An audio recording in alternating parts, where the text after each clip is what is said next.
Hey, Grandpa, think you can handle something heavier than a broom? The voice, sharp and filled with the casual pride of youth, cut through the dry afternoon air. It belonged to a young Marine sergeant, his body a proof of endless training, his jaw set with the easy confidence of someone who had never known true defeat. He and his squad of scout snipers, wearing advanced camouflage and covered with high-tech gear, treated the dusty firing range like their personal kingdom. Harold Bennett, 82 years old, did not turn around. He continued his work, the rhythmic scrape of his push broom gathering a small pile of gleaming brass shell casings. His movements were slow, careful, each one having a saving of motion that spoke not of weakness, but of a deep ingrained patience. He was a small man, bent by age, with hands twisted by time and a face carved with the fine lines of a long, hard life. To the young Marines, he was just part of the landscape, a piece of range furniture as still as the target stands, or the ammunition cans. The sergeant whose name tag read Dixon exchanged a smirk with his men. "What's the matter, old-timer? Cat got your tongue?" Another Marine, younger still, chimed in. "Careful not to sweep away your pension? Pop, pop, pop." A ripple of mocking laughter followed. Harold paused his sweeping, not to acknowledge them, but to carefully work a stubborn casing out from under the leg of a shooting bench. He moved with a quiet dignity that seemed to anger the young warriors.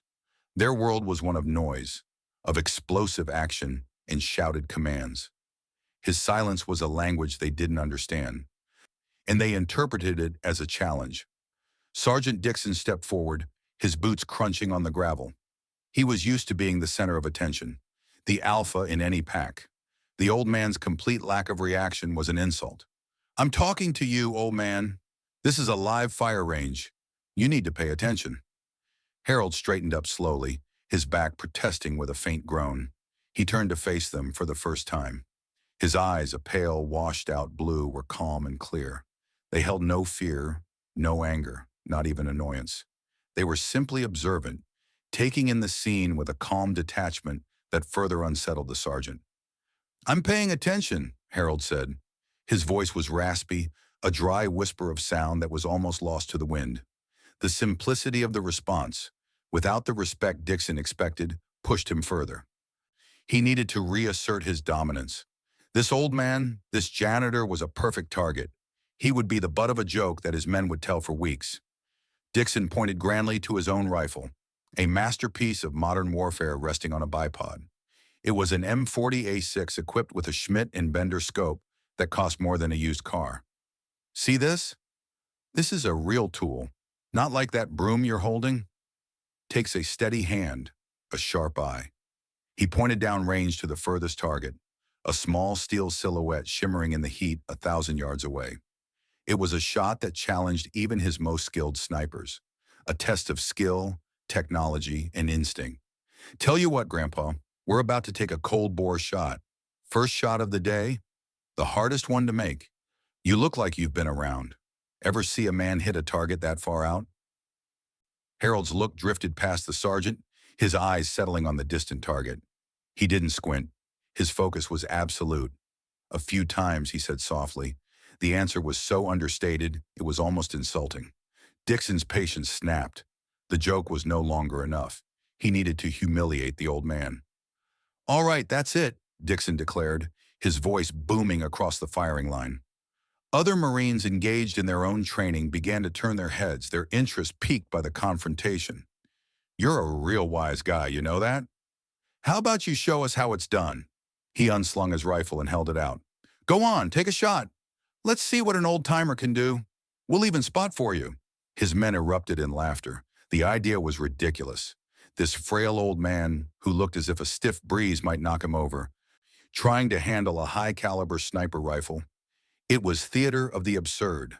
The gathering crowd grew, a mix of amusement and unease spreading through the onlookers. A young range officer, a gunnery sergeant, started to walk over, a look of concern on his face. He felt he should intervene, that this hazing was getting out of hand. But Dixon was a decorated sniper, a rising star in the community. The gunny hesitated, not wanting to cause a scene over what was probably a harmless prank. Harold Bennett looked at the offered rifle. He didn't seem to see the advanced composite stock or the massive, powerful scope. His eyes were fixed on something else, a simple, almost overlooked detail. The rifle had a plain, well-worn leather sling attached to it. It was a personal touch of Dixon's, a nod to an older, more traditional time. As Harold's look fell upon that strip of leather, the present seemed to melt away. The air, thick with the smell of gunpowder and dry dust, was suddenly replaced by the scent of gun oil and jungle rot. The heavy sweetness of decay under a triple canopy forest. The hard-packed dirt of the range softened into thick, sucking mud.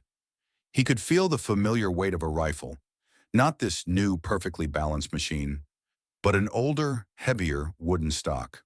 A similar leather sling, damp with monsoon rain and his own sweat, was digging into his shoulder. The memory was not a picture, but a feeling, a ghost of sensation. He heard a voice, young and strained, whispering in his ear over the buzz of insects. "Did you get him, Harold? Did you get him?" The echo of a single muffled shot faded into the oppressive humidity of a long-forgotten war. The vision lasted no more than a second. When Harold's eyes refocused, they were back on the North Carolina firing range. A flicker of something ancient and hard, something dangerous passed through his look before being extinguished. He looked up from the rifle and met Sergeant Dixon's mocking eyes, and he gave a single slow nod. He would take the shot. High above the unfolding drama, in a small observation tower that overlooked the entire Riverside Range, Master Gunnery Sergeant Victor Kane lowered his binoculars. He was a lifer, a man whose skin had been weathered by deployments in every dusty corner of the world. He'd been watching Dixon's platoon all morning, evaluating their discipline, which he found somewhat lacking. He'd seen them start to harass the old range hand and had been about to key his radio to tell the range officer to break it up.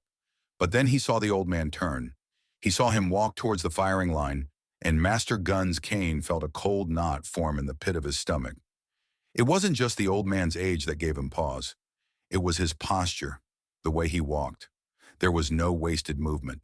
His feet landed with a quiet certainty on the ground. His shoulders, though bent, were balanced. It was the walk of a man who had spent a lifetime moving without being seen or heard. It was the walk of a hunter. Kane raised his binoculars again, zooming in on the old man's face, the lines, the set of his jaw, the pale, steady eyes. A name surfaced from the deep archives of his memory, a name he'd read once in a classified briefing. A name spoken only in hushed, reverent tones by the old-timers when they thought no one else was listening. It couldn't be. That man had vanished 50 years ago. A ghost, a myth. But Kane's gut, an organ he had learned to trust more than any intelligence report, screamed at him that he was wrong. He watched as the old man took his place behind the rifle, as Dixon and his men snickered, their phones out to record the coming foolishness. He saw the quiet confidence with which Harold Bennett settled himself into position. This was not a joke. This was a desecration. Kane fumbled for his cell phone, his fingers thick and clumsy with sudden urgency. He didn't call the base commander. He didn't call the military police. He scrolled through his contacts to a number he hadn't used in years. A direct line to a specific, unassuming office at the Marine Corps Warfighting Laboratory in Quantico. The phone was answered on the second ring. Doctrine and standards. "This is Master Gunnery Sergeant Kane at Riverside," he said, his voice low and tight. "I need you to run a name for me. Priority 1, activate the Red Ledger protocol." There was a pause on the other end. The Red Ledger was a code for living legends, for historical figures whose files were sealed for reasons of national security and institutional reverence. "Who's the name, Master Guns?" "Bennett," Kane said, his eyes still glued to the scene below. "Harold M. Bennett." He could hear the frantic clacking of a keyboard on the other end of the line. "Check the restricted annex." The files marked White Feather's Ghost. The typing stopped. A sharp intake of breath. "My God, are you sure?" "I'm looking right at him," Kane said. "And Sergeant Dixon's scout sniper platoon is about to make the biggest mistake of their collective careers. You need to get someone down here. Now." In a sterile, quiet office in Quantico, Virginia, a colonel with silver hair and the weary eyes of a man who carried too many secrets slammed his phone down into its cradle. He stood up so fast his chair scraped loudly against the polished floor. Captain, he barked at a young officer sitting at a nearby desk. Get me the base commander at Camp Lejeune, General Crawford, on my desk phone now. Tell his assistant it's a broken arrow priority. The captain, wide-eyed at the use of a code meant for the most dire emergencies, fumbled with his phone. Sir, what's going on? The colonel paced the length of his office, his hands clasped behind his back. Master Guns Kane just called from the Riverside Range. He says Harold Bennett is on the firing line. The captain's face remained blank. The name meant nothing to him. The colonel stopped pacing and fixed the young officer with an impatient glare. Of course you don't know the name. You're too young. Your generation reads reports. We heard the stories. Harold Bennett isn't just some veteran, son. He was a phantom in Vietnam. They called him the ghost of the Ashau Valley. He walked to his window looking out but seeing a jungle 50 years in the past. He started as a standard line sniper with the 1st Marines. His record was so extraordinary, so unbelievable, he was recruited into MAC 5 SOG, a black unit. He worked alone or with a single spotter deep in enemy territory for weeks at a time. He was a student of the great Carlos Hathcock himself. Hathcock taught him the art, but Bennett turned it into a religion. The colonel turned back to the captain, his voice dropping. His official confirmed kill count is sealed at the highest level. The unofficial numbers are the stuff of nightmares and legends. After his 3rd tour, he just vanished, took a quiet retirement, refused every medal ceremony, and disappeared off the face of the earth. We all thought he was dead, and now Master Guns Kane is telling me that some arrogant, snot-nosed sergeant is treating him like a circus animal for the entertainment of his squad. The phone on the desk buzzed. The colonel snatched it up. General Crawford. Yes, sir. It's me. I don't have time to explain. You need to get to the Riverside sniper range immediately. I mean, right now. Take your sergeant major with you, sir. With all due respect, just go. I'm spinning up a Huey on this end. I'll be there in under an hour. He hung up the phone and grabbed his cover from its stand. Captain, you have the watch. Pray for those young Marines because I'm fresh out of mercy. Back on the range, the universe had narrowed to the space between Harold Bennett and the 1,000-yard target.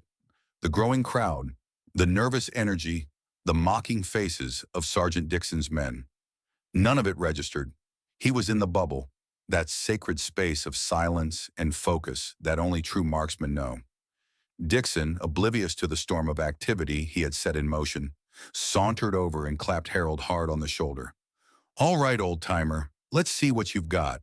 Don't hurt yourself. That scope might have a little kick. With a subtle practiced movement, Dixon reached down and made a 2-click adjustment to the scope's windage knob.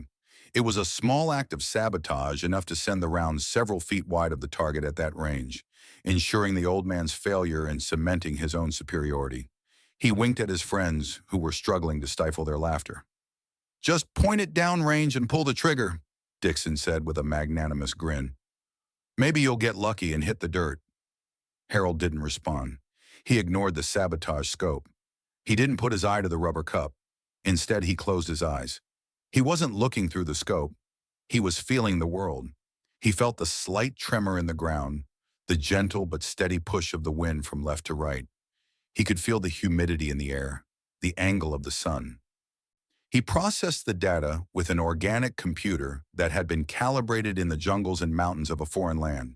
His breathing slowed until it was almost imperceptible. His finger curled around the trigger. It was in that moment of absolute stillness that the first sound broke the spell. A low rhythmic thumping, a sound that grew rapidly in volume. It wasn't a car engine. It was the distinctive, powerful chop of a UH-1Y Huey helicopter flying low and fast.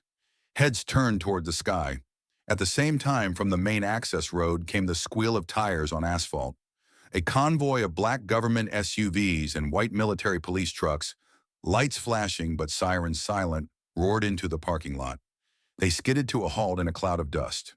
Doors flew open with military precision. The base commander, a full-bird colonel with a chest full of ribbons, jumped out of the lead vehicle, his face a mask of controlled fury. He was followed by the base sergeant major, a man who looked like he had been carved from granite. The Huey flared for a landing in an adjacent field, its rotor wash kicking up a storm of grass and dirt. Before the skids even fully settled, the side door was thrown open, and the colonel from Quantico leaped out, followed by his captain. They moved with a purpose that radiated absolute authority, marching directly toward the firing line. The entire range fell silent. The snickering died in the throats of Dixon's men. Training ceased. Everyone stood and stared at the sudden, overwhelming display of brass. Dixon, his face draining of all color, tried to call his men to attention, but the base commander silenced him with a single murderous glare. But they were all too late. Before the first officer could shout a command, a single sharp crack echoed across the range. The sound of the M40A6 firing. Every eye on the range, from the lowest private to the highest ranking. Colonel snapped from the old man to the distant 1,000-yard target. For a heartbeat, there was nothing but the ringing in their ears. Then a tiny, almost imperceptible sound traveled back across the vast expanse. A clear, high-pitched ping. The unmistakable sound of a copper-jacketed lead bullet striking hardened steel. On the high-definition monitor connected to a spotter scope, the image was undeniable. A single perfect hole had appeared directly in the center of the target's head. A cold bore shot from a rifle whose scope had been deliberately misaligned, made by an 82-year-old man who swept the floors for a living. Harold Bennett slowly pushed himself up from the ground, his old bones creaking in protest. He did not look at the target. He already knew the result. The colonel from Quantico marched forward, his boots stopping a few feet from Harold. He ignored the stunned and terrified Sergeant Dixon. His eyes were only for the old man. Drawing himself to his full ramrod straight height, he brought his hand up in the sharpest, most impeccably correct salute Dixon had ever witnessed. It was not a salute of regulation. It was a salute of profound, soul-deep reverence. Mr. Bennett, the colonel's voice was thick with emotion, but it carried across the silent range. "It is an honor, sir." The base commander, General Crawford, and his sergeant major immediately followed suit, their hands snapping to their covers. Every other officer on the range, understanding their cue, did the same. The confused and awestruck enlisted Marines, sensing the seismic shift in the atmosphere, also raised their hands in salute.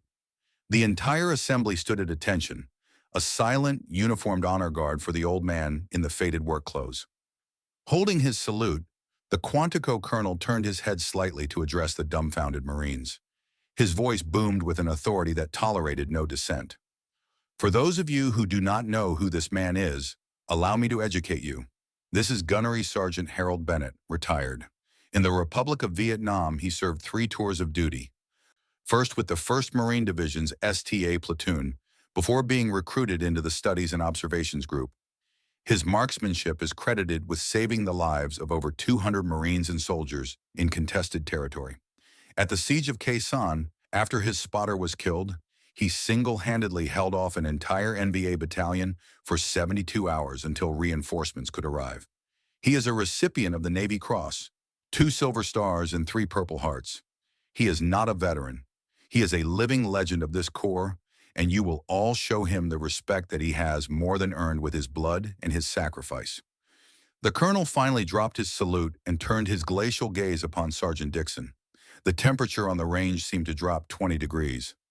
"Sergeant," he said, his voice now a low, dangerous whisper, "you and your entire platoon will report to my temporary office at 600 tomorrow. You are going to be given a remedial course on the meaning of our core values: honor, courage, and commitment. You have dishonored your uniform. You have disgraced your billet as a sniper, and you have disrespected a man who has bled more for this Corps than your entire platoon has sweat. You are a disgrace."